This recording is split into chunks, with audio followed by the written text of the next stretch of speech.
Welcome to this panel at the Posen Family Center for Human Rights Annual Internship Symposium. I am Ben Laurence. I am the coordinator of undergraduate studies for the human rights major, and I've had the pleasure of participating in these internship symposia for more than a decade. The Posen Family Center for Human Rights at the University of Chicago just celebrated its 25th anniversary. It has been offering interdisciplinary curricula, exciting programming, support for research for a quarter century. And we have recently launched a new major at the human rights major at the University of Chicago, which is now entering its second year. And the internship is a key part of that. The internship program is a funded opportunity for students to explore human rights in practice in areas of their choice, geographically anywhere from here in Chicago to anywhere where humans live on the earth. Started in 1998. It's a year-long project that supports students as they search and prepare for a fully funded summer internship, and then come back to reflect on their experience and share that with us today. So today, summer 2023, interns will present their fieldwork addressing human rights issues. The panel brings together students who did internships in a whole wide range of different areas, from civil rights law to the Cook County Human Rights Commission, from research on Chicago's Hispanic community to prison education, from mental health services to immigrant support. We'll hear about it all. Each presenter will have about 7 minutes to tell us about their experience and what they did. And then we'll take questions from the audience at the end for about 10 or 15 minutes. Panelists are encouraged to think of questions for other presenters. We'll take questions also from online viewers. I may have some questions myself. So to kick us off, Manon, would you start us off, please? All right, hi everyone. My name's Manon, and this summer I was working at the Chandra Law firm in Cleveland, Ohio. So Chandra is a small firm of plaintiff-side trial lawyers. They deal in a range of different high-stakes civil cases in practice areas that include whistleblowers, discrimination, retaliation, police brutality and police misconduct, free speech violations, false arrest, and also voting rights. One of the big reasons I wanted to work for this firm was to do with the work of the founder and managing partner, Subodh Chandra. He's a former federal prosecutor, and he's also the law director at the city of Cleveland and served sometimes as standing mayor. The reason I was interested in working for him was I wanted to further explore the intersection of law and particularly plaintiff side litigation, and then also policy. So I wanted to understand the public policy dimension to the work that was being done. And more specifically kind of exploring different forms of impact litigation, the advantages and disadvantages, and how those actually have kind of tangible impacts on communities. So I'm going to start by talking a little bit about my day-to-day. I've included 4 different news article headings up there, and those are kind of cases that were going on whilst I was working in Chandra Law. On a typical day, generally, I would start with intake communications in the morning. So one of my kind of big responsibilities was being the first port of call between potential clients and the firm. So I would look through our emails and I would kind of catalog all new communications with interested clients, and I would schedule interview calls with those. And then based on those interviews, I would write up a case summary and send those over to attorneys. And if attorneys wanted me to do more follow-up, I'd then kind of continue communications until we got to the point where the attorney was either interested in taking the case or not interested. I think at first I kind of thought this might be the easiest part of the work because it was kind of more people focused, and generally speaking, that's the part I'm more comfortable with. Honestly, it ended up being one of the hardest. I didn't realize how difficult it can be to try and make a timeline and create something that's kind of short and brief and accessible to my attorneys based on a discussion with another person, because 9 times out of 10, most of the clients or potential clients that I was talking to didn't really have kind of a timeline or dates of any sort. So trying to create that story into something kind of cohesive was very difficult. And it taught me a lot, not just in terms of like client communications, but also like what it is that a lawyer looks for when they're even having a discussion with a person. So how do you turn a story like that into a legal case? What are you looking for? How do you apply the relevant statutes? And what are some of the kind of limits involved in actually taking someone's case and turning it into a legally actionable claim?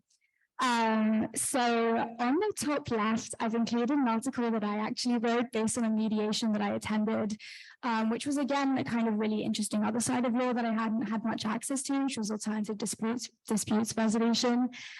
So this was a case of a Mahoning County maintenance worker who was terminated in retaliation for engaging in First Amendment protected political expression.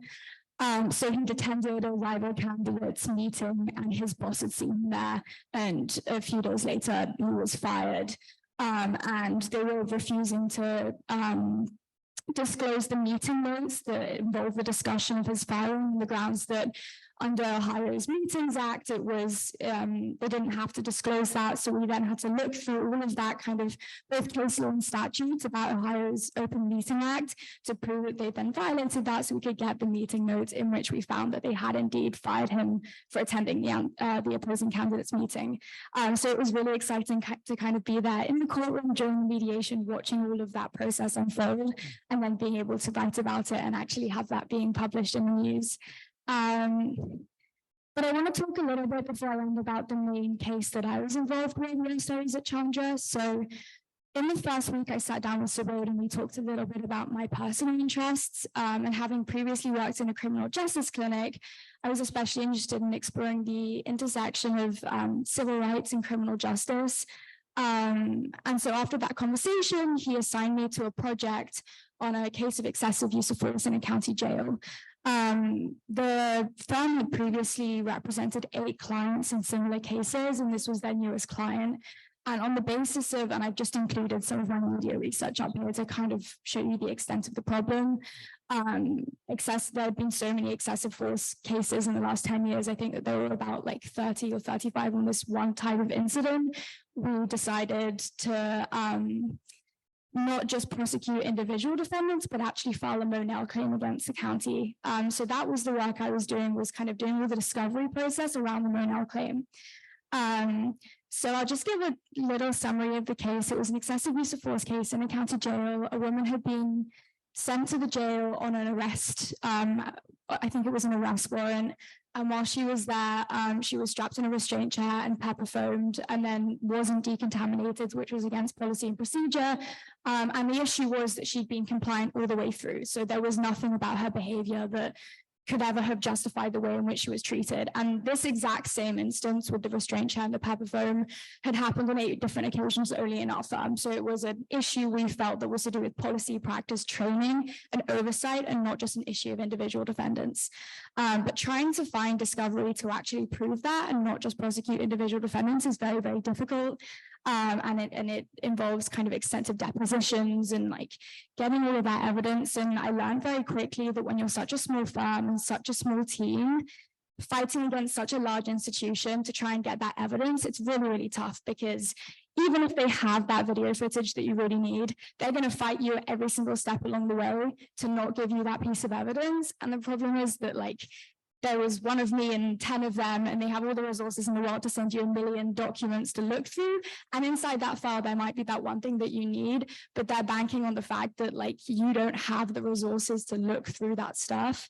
And so being able to do that and having so much time to spend on this case was really rewarding, but did also make me think, kind of moving forward, there's going to be times where maybe I don't have as much time as a lawyer to do those things. And then what am I going to do?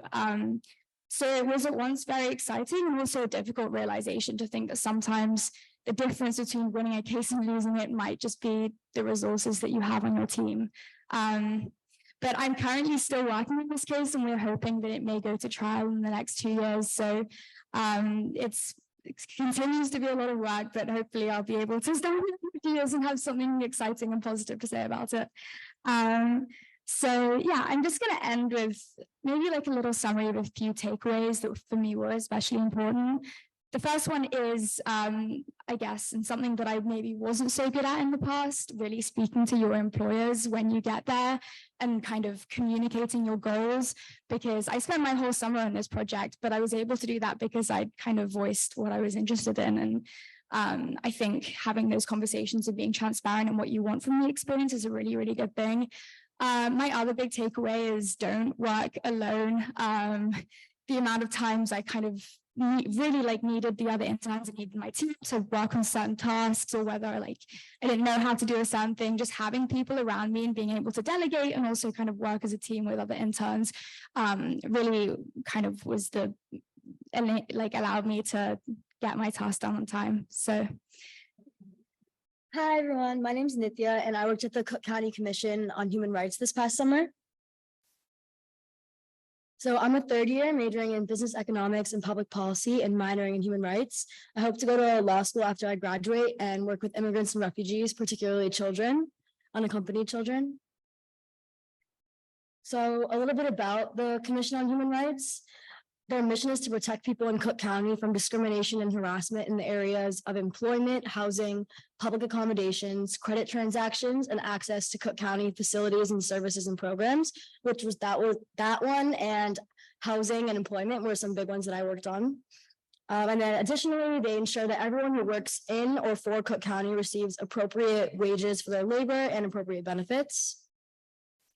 So like I said, some of the main issue areas I focused on are here. So I did a lot of research into domestic violence protections under different jurisdictions, such as like city level, state level, country, and then even protections found in the UN treaties on domestic violence.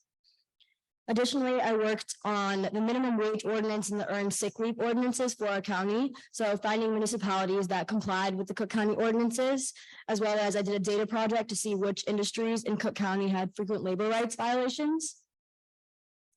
In terms of fair housing, I worked on planning outreach for the Just Housing Amendment for the Human Rights Ordinance. So figuring out how to spread that information, particularly because Cook County, like Chicago is a big part of it, but it's also the suburbs. So we had to figure out a way to spread that information to the suburbs. So we considered putting ads on different transportation, such as the PACE buses and the Metro and things like that, that go all the way out to those suburbs. And lastly, as I'll discuss later with the Equity Fund report, I worked on immigrant-related projects, such as tracking access to various Cook County services for immigrants. So there's a lot of day-to-day human rights work, because I never had experience in things such as housing and labor before, so it was really interesting. So this photo here is a picture of me and the legal intern, and then my boss, Julia, who was here earlier, and then the Cook County president, Tony Preckwinkle. So some of the types of work I'd be doing every day would be like some policy research and writing, the data analysis project I talked about with our data fellow Fern. And then that project was particularly beneficial to me because I really want to improve my data analysis skills over the summer. And then as an outreach intern, I created lots of outreach plans, like the Just Housing Amendment, like I talked about, and then also for deferred action labor enforcement, and for the recent bodily autonomy amendments that were added to our human rights ordinance. Every Friday, I would create the Department of Human Rights and Ethics current events we would send out, and then I would write newsletter articles about recent amendments, such as deferred action labor enforcement. So that was a big thing I worked on. So that's essentially a statement put out by the Department of Homeland Security saying that if there's an ongoing investigation into a labor violation, DHS would not deport that individual. So the goal of that was essentially to reduce fear of deportation so that people would be more likely to come forward with labor violations. And then the Equity Fund report recommendations 2.8 and 6.3, which we'll talk about here in my little favorite parts section. So some of my favorite parts were, so these photos were from a fair housing training we hosted in partnership with the City of Chicago Housing Authority for landlords. So it was interesting because it was actually targeted towards landlords instead of renters. So we had to strike a sort of balance of enforcing the rules to the landlords, but also acknowledging their concerns in housing. And then the outreach campaigns, I really enjoyed doing that. So what that entailed was finding nonprofits relevant to the topic to send emails to. So for example, for the bodily autonomy one, There was different like reproductive health organizations, LGBTQ+ organizations, and things like that. And then we would create social media post templates for them to share this information with people. As I talked about before with policy research and writing, one thing I really enjoyed was learning how to write a policy memo with a specific structure. I often have trouble like being concise with my writing, so this was really good practice on that. And then also like obviously as a public policy major, it's a super useful skill to learn. For the equity fund report, I worked with our other intern, Danielle, to do the first part of the report. So we created a history of immigration of Cook County by like sort of wave. So I learned a lot about the different reasons and events surrounding different ethnic groups migrating here, and then also their contributions to the county, which was really interesting. We did it all the way back from like the 1400s. I also created a large database of immigrant as like sort of my final project, this large database of immigration organizations across the county, indicating which services they provided and to whom, which sort of ties back into the part of the mission where I said tracking access to availability of resources for everyone. And then just some takeaways that I got from the summer. The first thing would be to be proactive about asking for work, similar to what Manon said. It really helps you get the most out of your internship experience because in the posing program, you make a learning plan with your skill goals and personal goals at the beginning. So my boss and I would circle back to that every few weeks. And if there's anything I wanted to explore more or work on more, she would find a project for me to do. So I think I got to do a lot of cool things just because I asked to that I may not have gotten the opportunity to without it. And then also networking with as many people as you can. In my department alone, everyone has such different backgrounds, coming like all of them are now working for the state, but there's like social work background, policy, also law. Like a lot of people used to work at the state's attorney's office, which was really cool. So I got to have some really good conversations and make really good connections to help me explore different career paths. Like, for example, I've always been really interested in immigration, but then over the summer, we worked really closely with the state's attorney's office. So there's a lot of like employment law and things like that. So I'm interested in looking into that further after this. And then additionally, I thought it was really cool to see both the research and legislative aspect of human rights issues and also the human aspects of these. I feel like these two things are often very siloed, like you're either working on legislation or you're working in direct service. So it was cool that I got to see them integrated together. Yeah, thank you. Tanya, please come join us. Hello, everyone. My name is Tanya Estrada Gomez. I use she, her pronouns, and I am a third year in my dual degree master's program studying public policy and social work. And this summer, I interned with the Hispanic Federation. A little about them is that they are a national Latino nonprofit organization. They were founded in 1990, and they seek to empower and advance the Hispanic community, support Hispanic families, and strengthen Latino institutions through work in areas of education, health, immigration, civic engagement, economic empowerment, and the environment. So our Midwest regional office recently opened last year in November, and they opened with the goal of developing and implementing programs, creating a policy agenda reflecting the needs of the Latino community, supporting nonprofits with resources that help Latino organizations stronger for short-term and long-term needs. This here is the team here in downtown Chicago. The office was located in River North. My direct supervisor was Cian Dupre, and she is the Midwest Program Director. I also worked with Roberto Valdez Jr., and he is the Midwest Policy Director. So it was really just two of them in the office. The other two people worked remotely in their New York office. And you'll see me there under Cian and our other intern, Cynthia Corrales, which was our policy intern, and she's a student at Harris. So a little bit about my role, it was hybrid. I went in office twice a week, sometimes 3 times a week. And my main project focus was conducting a landscape analysis. And I'll talk a little bit more about that later. I also had the opportunity to attend events, in particular surrounding advocacy and networking. This is a picture of a protest that I got to attend regarding Governor Pritzker's decision to pause the funding for healthcare for immigrant folks. And that was my first protest, so that's pretty exciting here in Chicago. And a lot of networking events. My supervisors were pretty open to providing me opportunities to meet other working professionals. I got to go to the NBC studios and meet a lot of leadership there. So that was pretty exciting. And I got to participate in a lot of meetings, especially regarding policy updates with immigration and other partnerships and collaborations that they have. So my project focused more on the programming side as opposed to the policy side, but I worked hand in hand with the policy intern. And I had to conduct a one-pager at the end of my internship and present this to executive leadership. So my issue statement was that as of 2022, there is 2.1 million Hispanic people living in Illinois, and 19.2% of these people are located in Chicago. They also live in poverty. And coupled with poverty, the Hispanics in Chicago and throughout Illinois lack access to resources such as healthcare, education, pathways to citizenship, affordable housing, etc. So my question was, how could the Hispanic Federation provide support in addressing the issues the Hispanic community faces? And my ultimate goal with this project was to gain insight into how the needs of the Hispanic community and in Chicago and Illinois, and how it could guide our future work. So my methods for this project is in collaboration with my supervisors and the other intern. We selected 18 out of our 34 local partner orgs.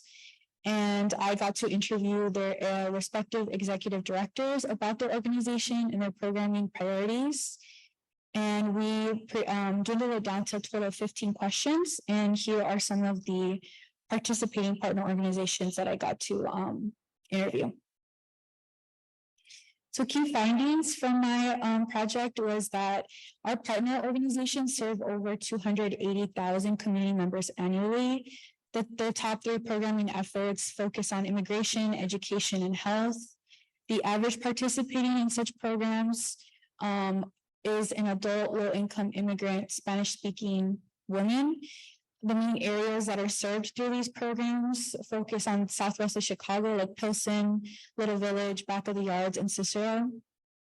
67% of our partner orgs receive funding from government institutions, and they have a median budget of $4.5 million.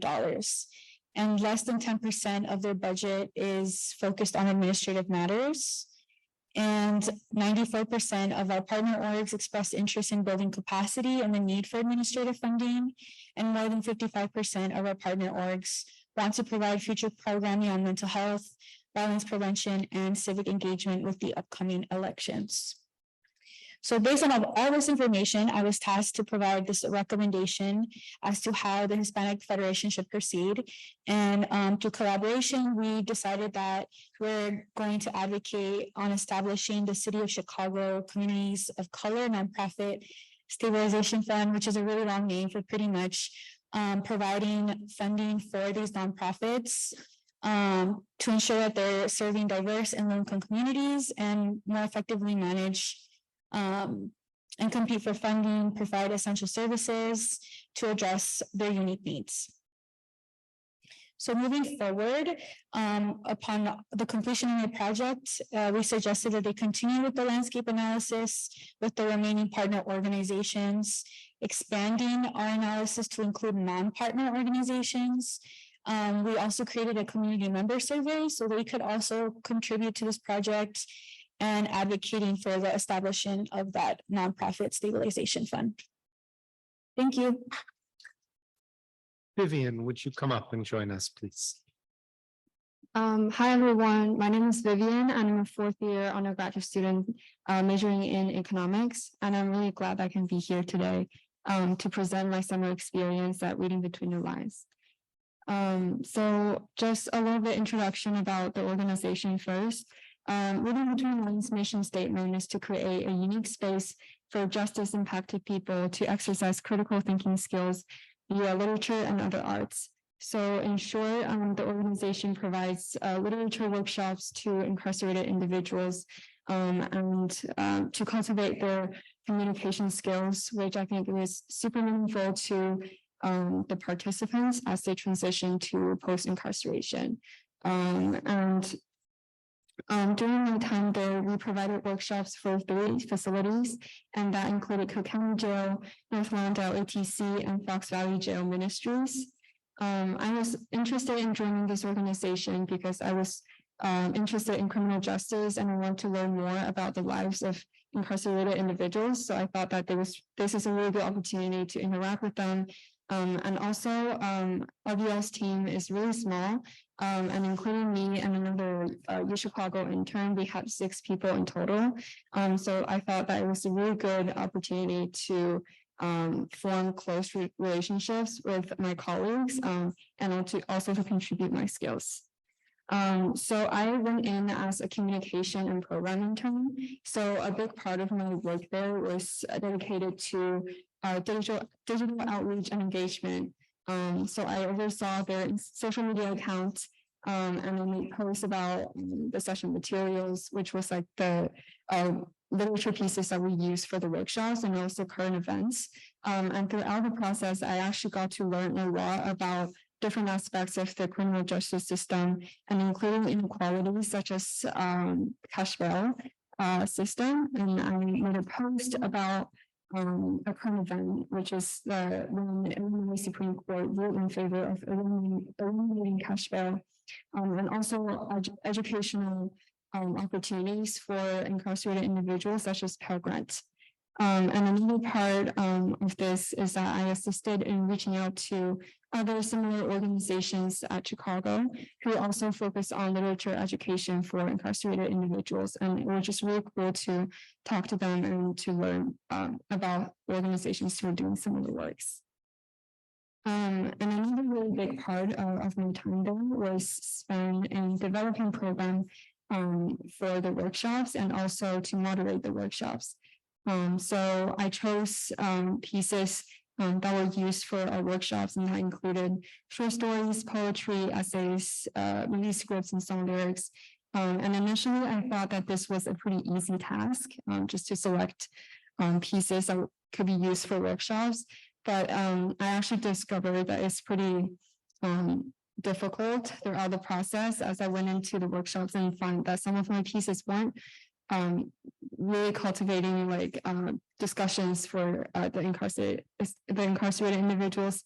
So I learned a lot about the people's preferences and interests, and I think that this actually became one of the really meaningful part of the work where I learned a lot about the people just through selecting the pieces. And another really cool thing that we did was that we actually used poetry that were written by the participants, and we would transcribe their poems and we would read them and discuss them in the workshops. And it's really inspiring to see them writing their own poetry and to see the humanity side of incarcerated individuals. And for my final project, I initiated the first newsletter for Reading Between the Lines because we wanted to further spread awareness of what we do as an organization. And throughout the process, I got to interview members of the RBL team and also the board members. And it was really cool to learn that some of my colleagues actually had similar experiences as the incarcerated individuals, and they had opportunity to use educational opportunities such as Pell Grants and to gain higher education and degrees, and they actually went back to the criminal justice system and used their effort to further improve fairness. And here are some of my takeaways in my internship there. And the first one is to treat communication with inmates as I would with anyone else and emphasize respect and equality. And I also gained understanding of injustices in the criminal justice system, such as this cash bail system's impact on low-income individuals. And thirdly, I recognize that literature and education in giving inmates a voice can have lifelong impact on them. And last, witnessing firsthand the disparities in the justice system and the transformative power of educational programs for inmates inspired my aspiration to further explore the field of criminal law, where I can advocate for justice and fairness. And that concludes my presentation for today. Thank you. Bridget, would you come join us?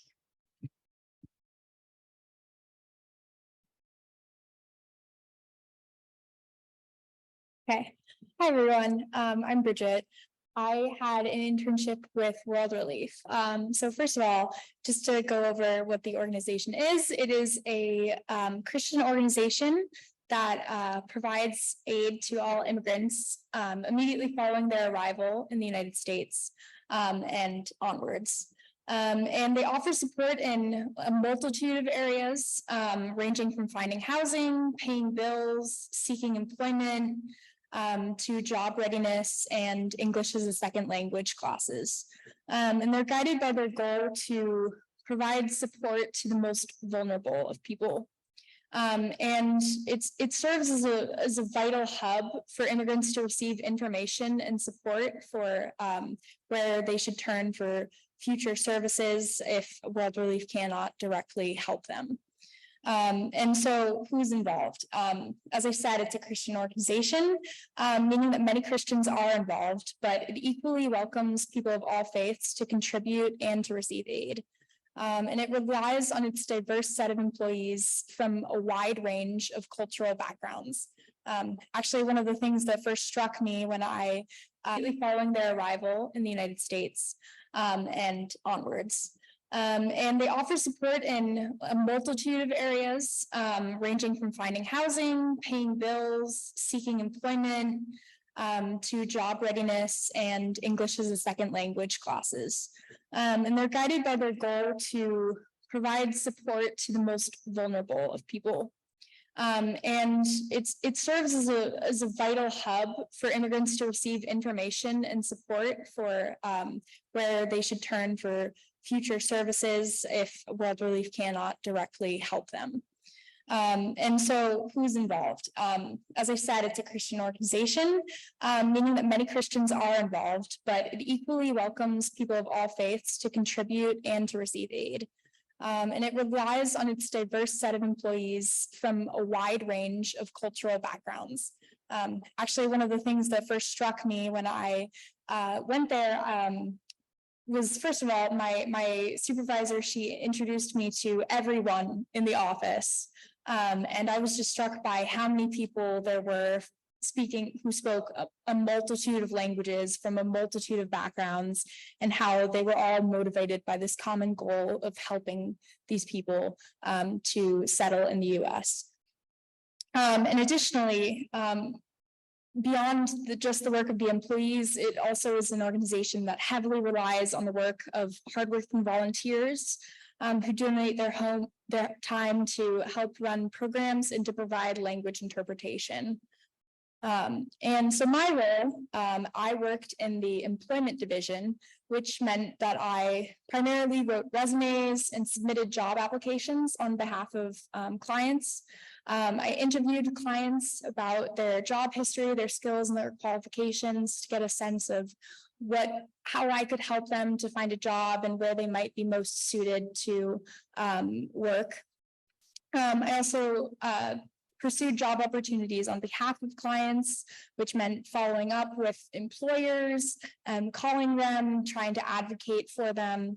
And also, additionally, I was occasionally given the role of presenting a PowerPoint presentation to newly arrived immigrants. So they had just landed in the US, maybe that day or that week.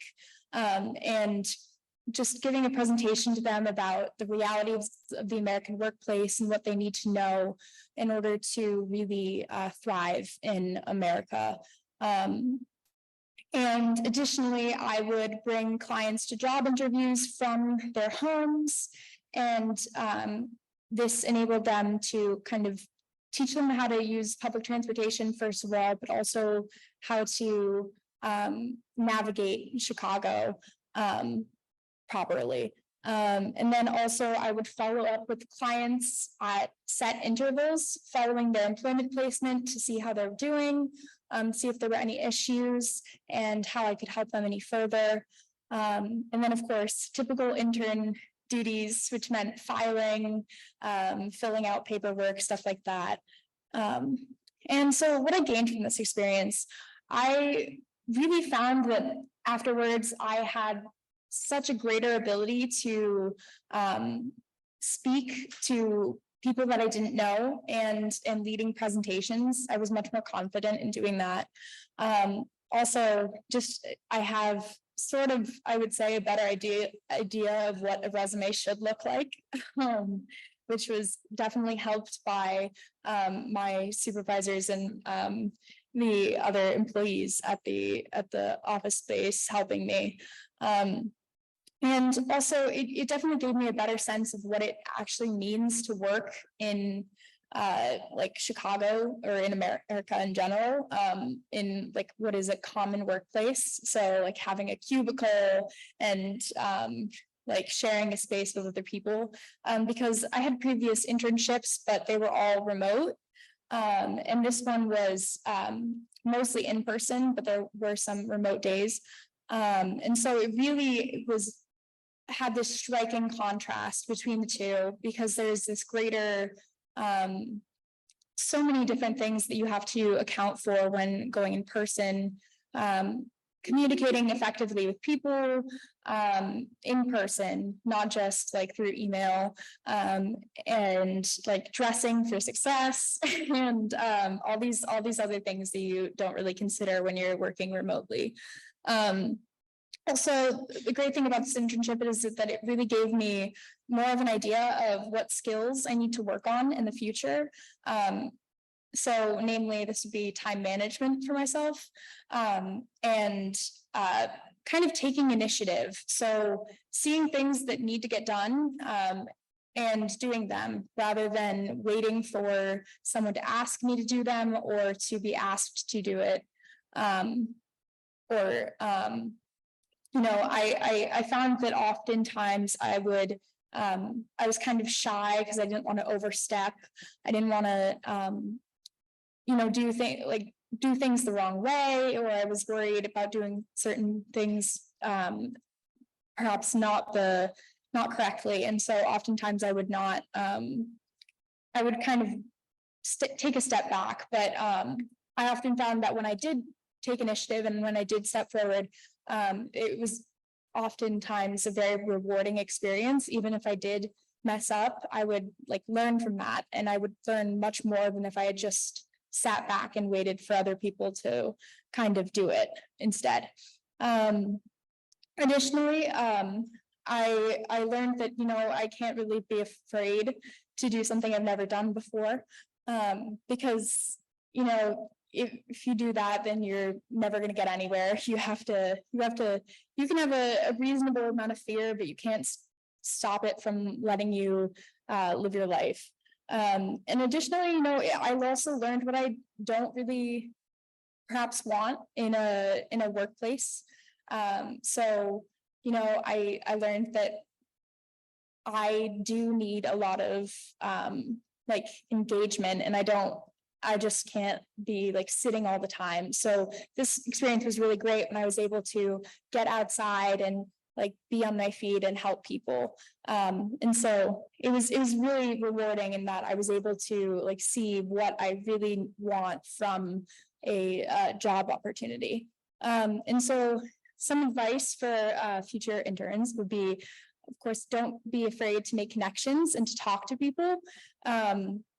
You know, oftentimes I felt like I was I'm just the intern who's here for the summer. I shouldn't be like overstepping, and like I don't really need to talk to people all that much. Like I can talk to people, but I was like too shy to really like advocate for myself.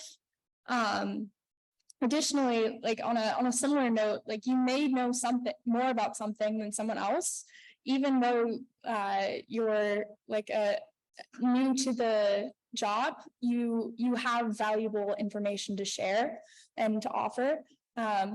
So lots of times, like I said, I would maybe not share as much of what I was thinking, because I was thinking, oh, I'm just an intern, like I shouldn't overstep. But I think definitely like your advice can really just be incredibly helpful. Mainly, I think of this one experience I had where I was assigned a task of kind of finding out an issue with a particular computer program that we were using. And I had to speak to the organization that was, or the third-party platform that we were using, like a representative from there, figure out what the issue was, try and fix it.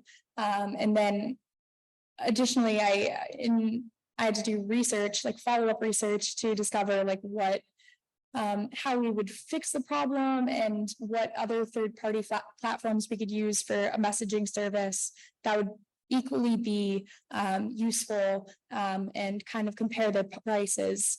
And then I had to give this presentation to one of the like higher ups, like my superior, and I was incredibly intimidated, but I had all this information, I had done all this research, and he genuinely valued my opinion on like what third-party organization they should have gone with for pursuing like a messaging platform. So it was that really was kind of a moment where I realized I have like a valuable opinion, and so you shouldn't be afraid to share your opinions. And going along with that, you have as much of a right to be working there as anyone else. You applied to the position, so you shouldn't think that other people are more deserving. I oftentimes found that I felt like maybe other people were more appropriate for the role because they had perhaps more experience, but I found that I was equally deserving of being there. And then lastly, I found that you need to get involved as much as you can in your workplace's culture, because this will not only enable you to form friendships, but it also enables you to form professional connections, which can be so valuable going on in later in life when you're trying to figure out what you want to do, and also just kind of not just in terms of your career path, but also in terms of really any career that you choose. So that's it. Thank you. Will you come up and join us? I feel like no matter how many times I public speak, I always feel a little nervous, so bear with me. Hi, I am Dina. I use she, her pronouns. I'm in my final or second year of the master's program in social work here at UChicago. And I spent this past summer interning at Bright Star Community Outreach, which is a nonprofit organization that provides mental health resources, among other things, here in Chicago. We are located just up the road, about 15 blocks north of here in Bronzeville, which is definitely a reminder for me of how different life is right outside of UChicago, and what resources we have access to by being part of the school that so many others in the South Side do not. Some basics of the work I was doing this summer. So I maintained a small caseload of clients. My supervisor and I like to say I was a baby social worker, learning the ropes of what it's like to have a caseload, how to follow up with clients, schedule sessions, and actually perform therapy services, which is definitely the part of the experience that was very new for me, was individual counseling and one-on-one therapy. I will meet with clients both in the office and in the field, as we call it. So that might be going to a client's school or home. And my favorite part of working at Bright Star is that all of the services we provide are totally free of charge. Something that I can't imagine not having in the future after having this experience. Some challenges that came up while working at Bright Star. There was not a ton to do over the summer. And part of it was that what would typically have been spread out for a few days a week in like a social work placement, I was there full time over the summer. And something that I think I mentioned later is something I've since learned is how I tried bringing this up with my direct supervisor and was given a pretty lame answer about what to do, about how much free time I had at work, where I felt like it's summer and I'm just inside not doing much some of the time. And having now talked to the head of the behavioral health department about it in retrospect, of how there were so many miscommunications there and how I really should have advocated for myself with the head of the behavioral health department. And that there really could have been other things that could have maybe taken on over the summer. Another challenge, how to do therapy. I still don't have a great answer for you, but mostly facetious. I'm definitely learning a lot. And I think therapy is something that is done in so many modalities and so many diverse forms of intervention. And I definitely have a lot to learn. It would be a little weird if I was still in school and didn't think that. So that's probably a good sign.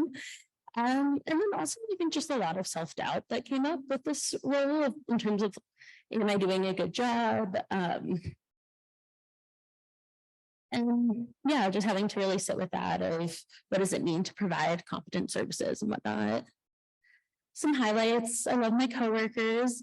I don't think I mentioned I'm on the Family Advocacy Center team. So it's a small but mighty team. There are just 4 of us right now. I definitely learned a lot about the value of community mental health work, which is, for those who don't maybe know the field of social work, is typically differentiated from something like private practice by the fact that community mental health is typically low cost or free services, and it will usually be like a center that's within community mental health, but where we're sort of going to people for services rather than having to have people find us, like we're doing outreach initiatives and whatnot. And I definitely really believe in the value of providing these services, especially providing them free of charge.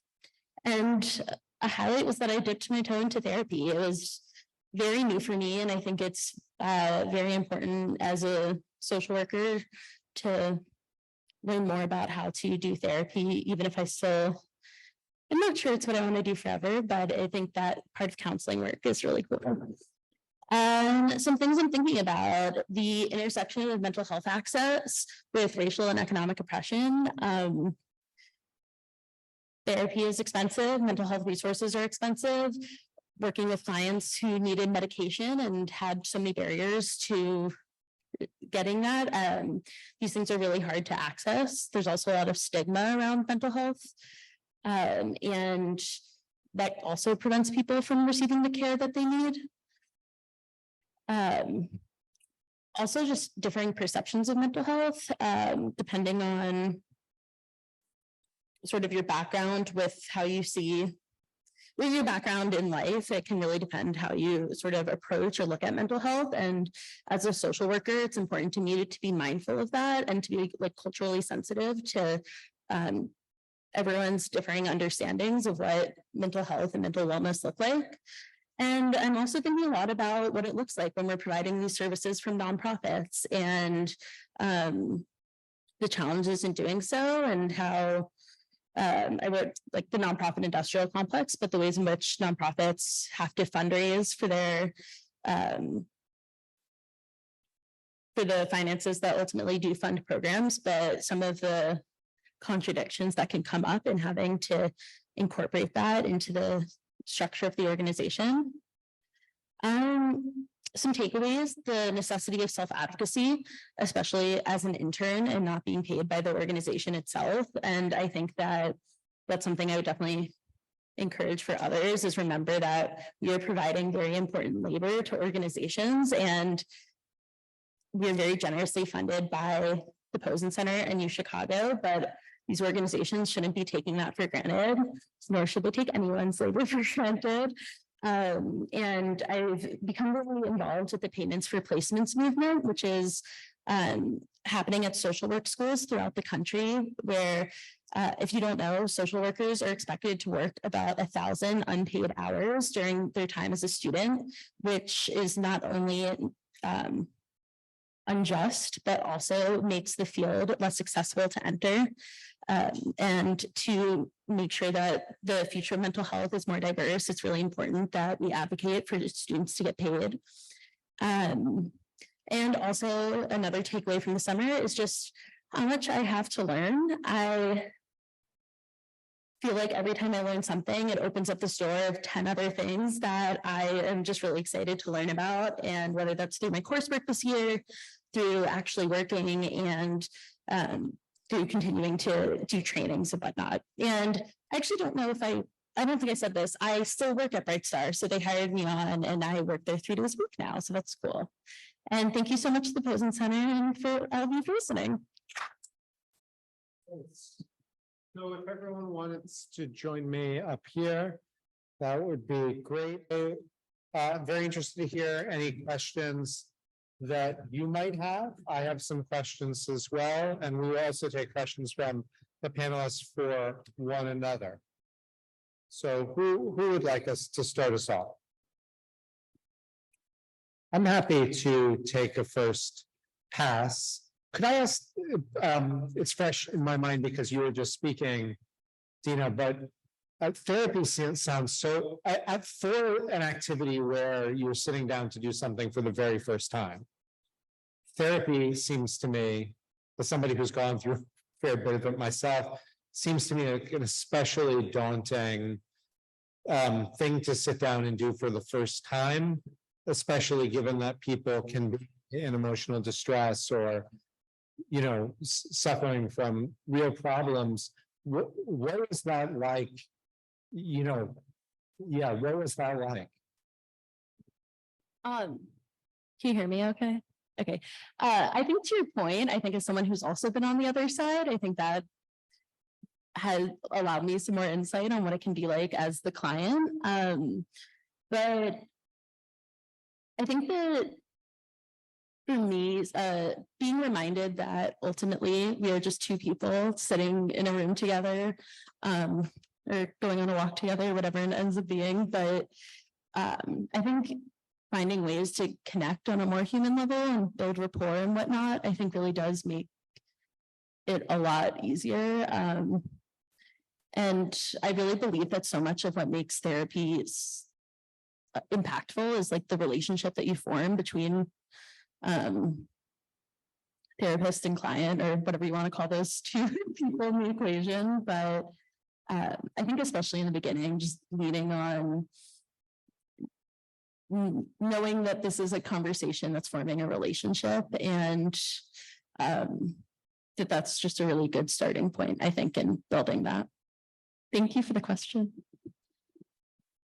Here's another question. For those of you who were able to extend your relationship with the organization into the year, what does that look like? How did that come to pass? And how are you doing that work while you're also doing all the other things that you do as a student here at the university? I can speak on that because I'm still working for my organization. The big thing for me was learning to advocate for myself. I think that you mentioned it, and that really struck me, is that I think it's really easy to just want to please and do the work really well and actually end up taking on so much that you're no longer able to perform well, and actually like not really honoring that commitment, which is not productive for me and it's not productive for my employer either. So I think just transparency and like kind of always communicating how much time you're actually able to contribute and keeping that conversation going. I was so nervous, honestly, about doing that to begin with, and not wanting to seem like I just didn't want to do the work or something. And I mean, I overthink these things so much anyway. So learning to just be very clear with that and seeing that my employer was very receptive and understanding, I think also kind of showed me that that is not only productive, but also like you end up doing better work and being a better employee when you're able to have those conversations. Also, I'll just briefly speak to the second part of your question as well, of like what it is like to balance continuing working while being in school. And I basically am just doing what all other social work students are doing, which is that I work 3 days a week and I'm in school the other 2. But I think working from 9 to 6, 3 days a week, I would definitely be lying if I said it didn't interfere with making the most out of my classes. And so I think there's definitely like a very delicate tension there of knowing that I'm learning so much by doing this work in the field, but also wanting to make the most of my final year of being in classes. So. Yeah. Go ahead, Cliff. I have a question for you. When you were doing the work you were doing, some of you were doing very direct service, and we've heard at this panel and others, people who are kind of looking at more big picture things, policy things, things that are having an impact kind of out there.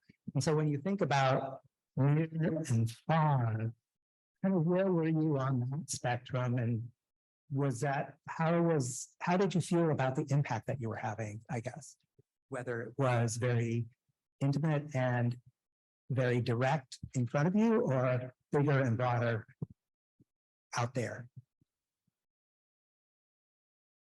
I guess I could start on this one.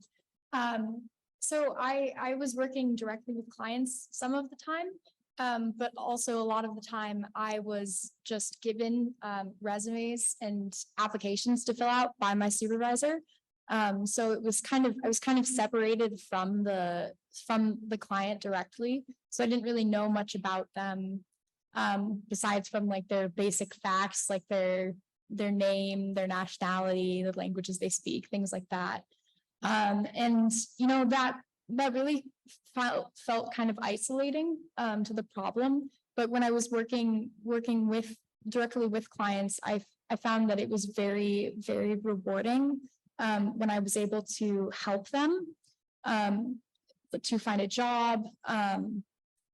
But it was also very, I'd say it was heart-wrenching when I wasn't able to find a job for them. Or, you know, I remember one day I took a client to a job interview. I spent all day with him there, only to have the employing counselor come out and say, we can't hire him because he doesn't speak English. And I wasn't able to explain that to him in that moment because I didn't have an interpreter with me. And so this, like, the heart-wrenching moment where I had to, you know, tell this man directly myself, when I was able to get a hold of an interpreter, that, you know, I wasn't able, that he did not get the job, and they wouldn't even consider hiring him. And so I'd say that, you know, there was a lot of really great moments, but it was also very disheartening seeing like being able to see like the individual problems people faced. Even when they did get the job, you know, still struggling to pay bills, things like that. And just being able to see this overall problem, but not really being able to do anything about it. I can also talk about this one. So my position was kind of cool because it was like policy and outreach. So I did a lot with like the policy, like the legislative side, but then outreach, I feel like sort of bridges the gap between like the more big picture and the small picture, because you're like explaining to people how like these anti-discrimination policies actually like affect them in their real lives and how they can use them to like, I don't know, like combat inequalities that affect them. So it was cool to like bring the policy to the people. Wonderful. Do we have any more questions? Well, I think we're about at time, so why don't we give another hand to our amazing interns?